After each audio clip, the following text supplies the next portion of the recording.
Fusion Talks. Today, I have the pleasure of hosting an inspiring leader whose story embodies transformation and resilience. Öykü Api. Thank you, Öykü, for joining us today. Öykü is a transformational HR leader, culture builder, inclusion and AI ethics advocate, and keynote speaker.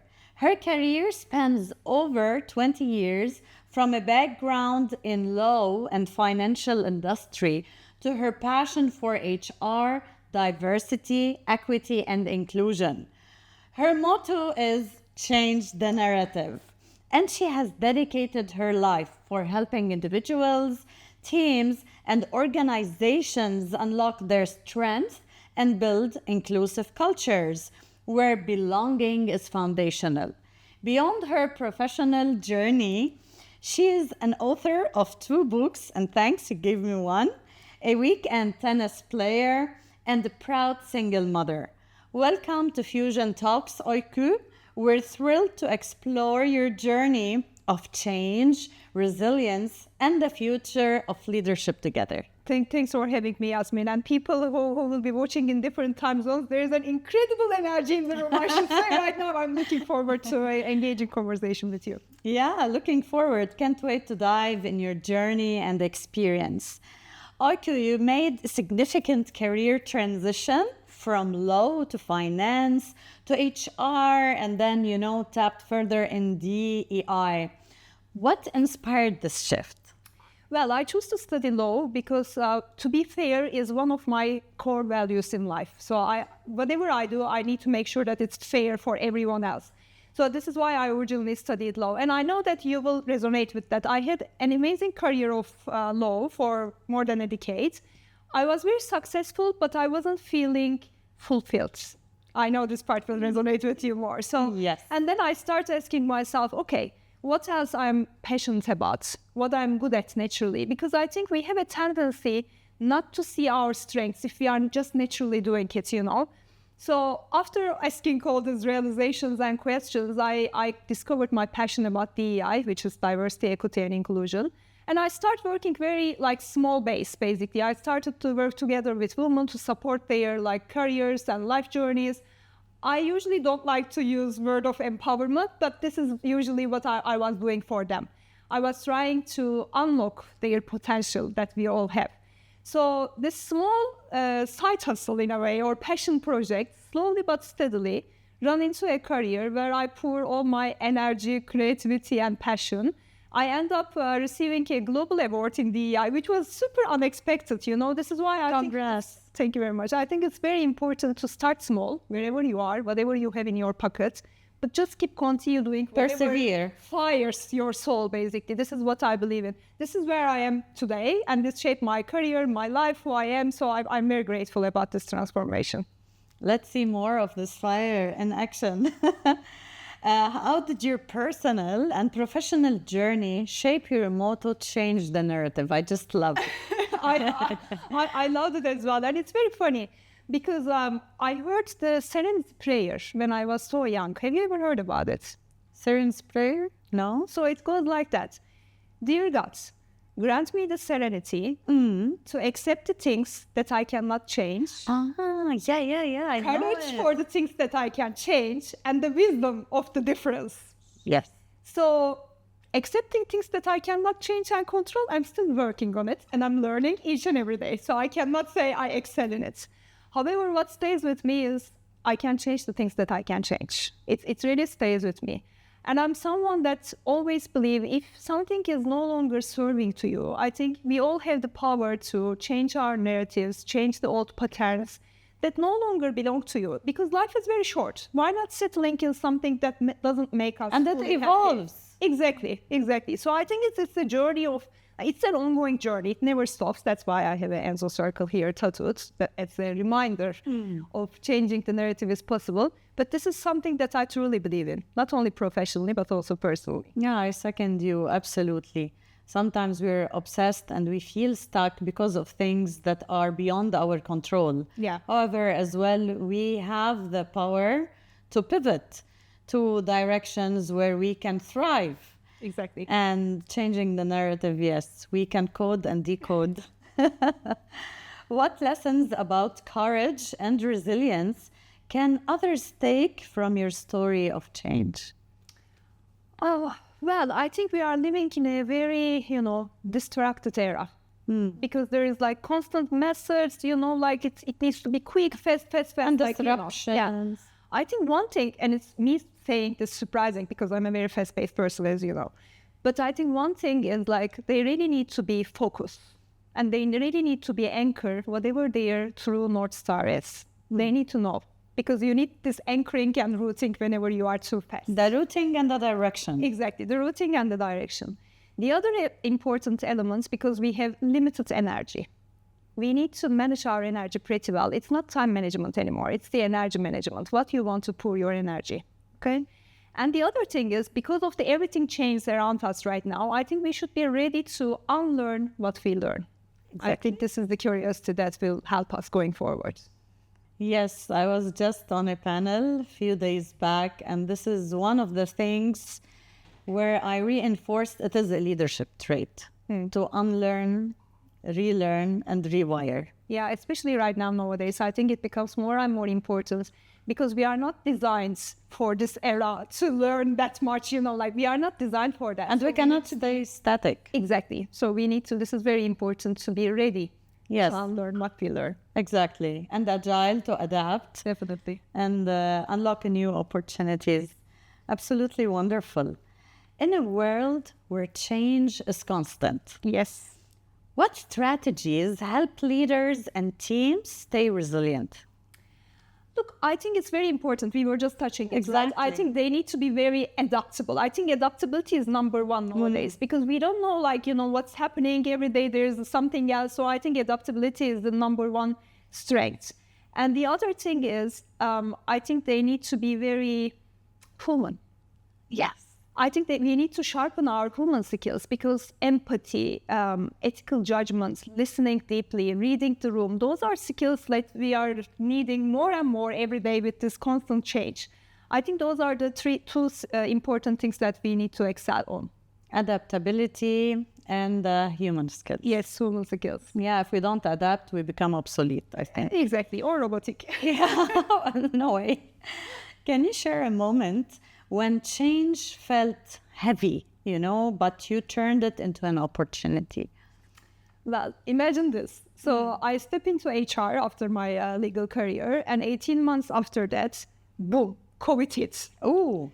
So obviously, COVID was an era that wasn't easy for anyone else, right? But literally worldwide upside down. And I had very limited experience in people's side in that particular moment. So it was very frustrating for me personally because I didn't know how to manage. Yeah. And remotely, even not blending with the team physically. And I'm in charge of 5 countries also, which adds another element. So look, I think I feel very lucky and grateful when I look back that I learned this experience in a very early age of my career, in a way, HR career. Because I learned when there is no playbook, when there is no best practices around or role models, it's actually your opportunity to create your own sub-story. And write your narrative. It is not always changing the narrative. Sometimes you need to write your own narrative. So this was one of the, I don't want to say best moments, but I see the opportunity in it that, how I can create a difference for people.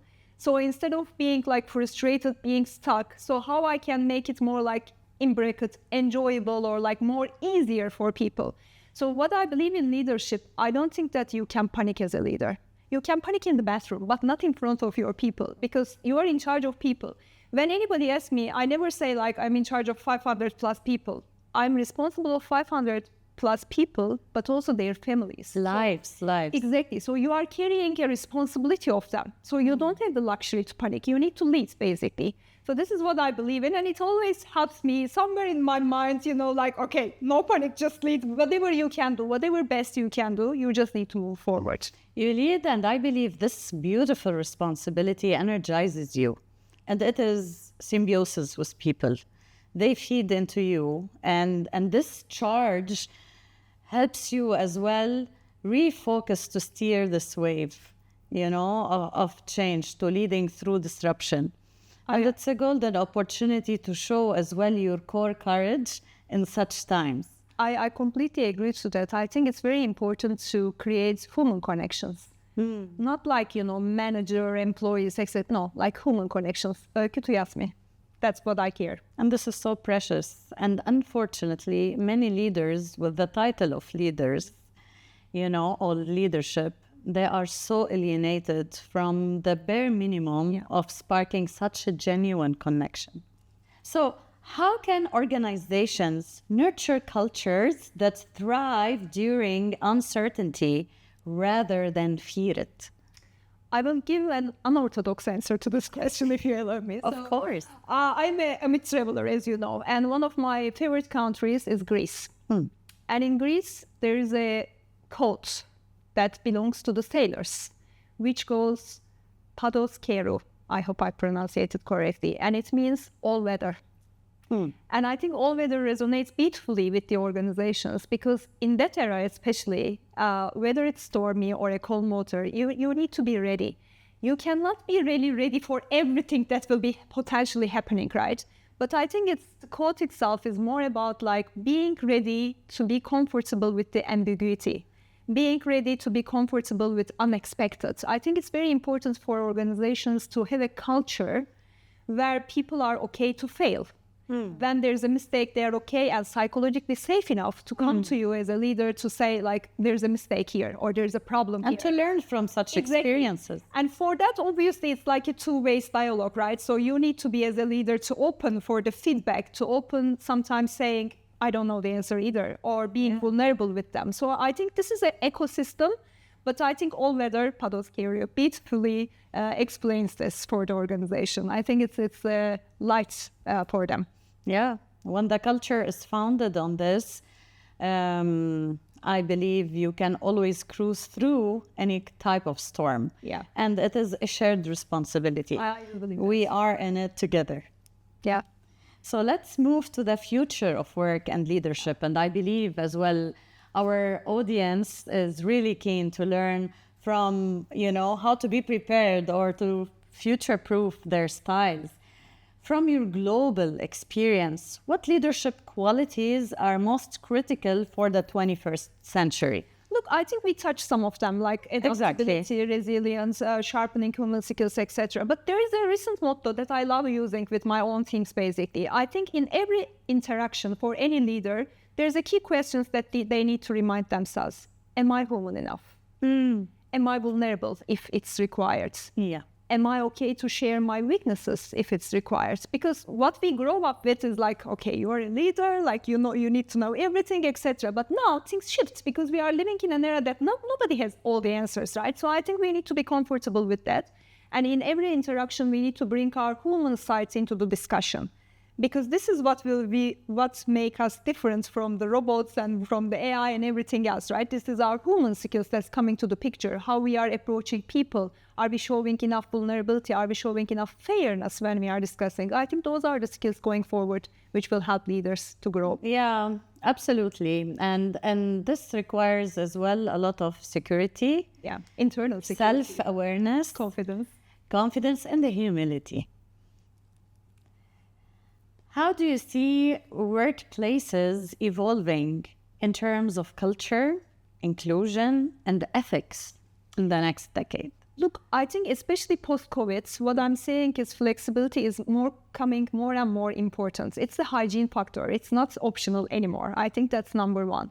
But from ethical side, also companies need to be very careful about giving the opportunities or equal visibility to people working from office and working remotely. I think there's a thin line that organizations need to be aware of when they are balancing things or putting rules.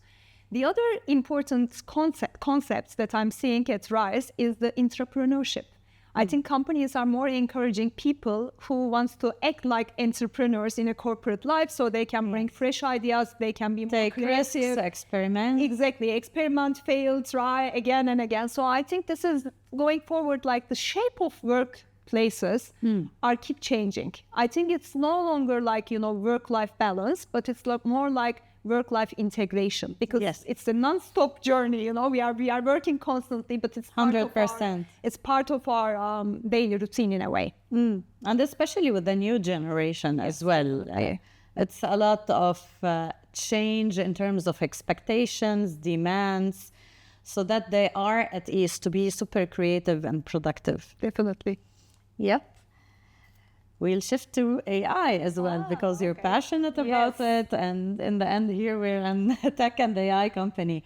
So what role will AI and technology play in shaping leadership? And what ethical guardrails must we uphold? Because of my legal background, I'm very passionate about this ethical guardrails, as you know. So I think we are living in an era that requires, sharpen our human skills that we just touched, right? I think for me, it will take some time for machines to replicate empathy, ethical judgments, how to deal with like difficult conversations, etc. I think those will stay with us for a while. This is what I'm saying. But more than that, what I'm more in brackets concerned is the algorithmic biases. Because in a way, we are lucky as a generation because we know the issues and the reality before AI and before, searching machines and before technology arrives that much. But there is a generation who is living in this place together with us, knowing nothing about the previous. And they are not our generation, going to the encyclopedias, libraries, search for something. No, they need the answer now. And now, 10 seconds ago. Impatient for proper research, due diligence. And when your only source of information is based on AI, that is technically coded by someone who is a human, who has unconscious bias, etc., it becomes a little tricky because you don't know how it has been coded. And what you are putting is also creating another code for someone else. So this is like an ecosystem that we need to be really aware of in terms of the age, like usage age of the technology, etc. So I think we need to be very aware of. And sometimes, unfortunately, because of my legal background, I know this perfectly. Sometimes the life itself evolves quicker than the regulations and the systems. I think the regulators also needs to be aware of to catch up as well. And they need to catch up very quickly. Yeah, without, regulation, certain policies, certain enforcements, it is scary. The pace of progressive change, it's not catching up, with the foundation of the guardrails. It is just ahead like fireball. So, and in the end, it's humans who are coding. We don't know their backgrounds, their culture, how adaptive the nuance to certain people in certain geographies. And the theme of responsible ethical AI is surfacing more and more. I think so. Yeah. So I love the section where now we want to delve to how we can become change makers. So what does it mean to be a change maker in today's world? Look, I think it's about not waiting towards to change in the way you wish to see it, okay? It's just, as I said very early in the discussion with you, it's just, realizing something is it doesn't work like this really. Or if you have any ideas, etc., it's just going and implementing it. Everything that we are seeing around us in terms of technology, in terms of the lifestyle, etc., it's because of somebody dared to dream it. Somebody find the courage to be different. Somebody find the courage to speak up or challenge the status quo. This is why it's happening. This is why I'm so passionate about diversity. Because maybe your perception is different than mine, and this is your unique contribution to the world that I cannot see, So I don't want to be surrounded with people who think like me. Not a mirror, Exactly. I want to see the different opinions, etc. This is where the development and the growth lies in. So I think this is what change maker is as of today. Be the change you want to see in the world. You don't make the change. Exactly. Not to wait for a permission. Well, I hope that change, which is, in the pipeline, it's of a positive impact as well. I love how you put it. Basically, don't wait for the permission, because sometimes what happens is those ideas are coming to us because naturally it comes to us, right? And we think okay, maybe somebody already did it. Maybe who I am to go and do it. No, it's only you basically who can exactly. do it. So we should give a chance to that little voice. I think sometimes. Yeah, sometimes because we think we need a lot of validation. Yeah. Instead of just jump in and make it happen. how can professionals at any stage of their career step up to drive meaningful change? Look, I think for me personally, asking questions is very crucial. I think they need to ask themselves what matters for them most. And whatever the answer is, they need to be very honest to hear the answer within themselves. And then it can be like, speaking up in a meeting, maybe defending someone, maybe just, volunteering their time or attending to a community event. It can be small things. That doesn't matter. What matters is like doing it like continuously. And genuinely. Exactly. Like it should be really something that's inspiring your soul and that's genuinely that matters for you. So then it will be very good for you to, excel in it. You will be naturally doing it. Exactly. So I think to make it just consistent, start small and make it consistent. And the ripple effect will take place. Exactly. What advice would you give young leaders who want to be fit for the future? This is something that I'm always discussing with my son as well. I think they need to stay curious. Because when you stay curious, you have a bigger chance to see the opportunities before anyone else. They need to be exploring the different areas outside of their comfort zone. But also being curious is not enough standalone, right? They also need to be bold, take calculated risks, not full risk, but calculated risks. Because I do believe that also fortune favors the bold. I think they just need to go and try. Don't afraid of fail. Yeah, dare to be bold. And quick fire closing. Okay. Are you ready for it? I need to sit still. Change in one word. Becoming. Okay. A book, thinker, or mentor who influenced your journey? Oh my God, that's a difficult question ever. So Simone de Beauvoir, How to Be You. Sun Tzu, The Art of War, which is the survival guidance for any corporate setup.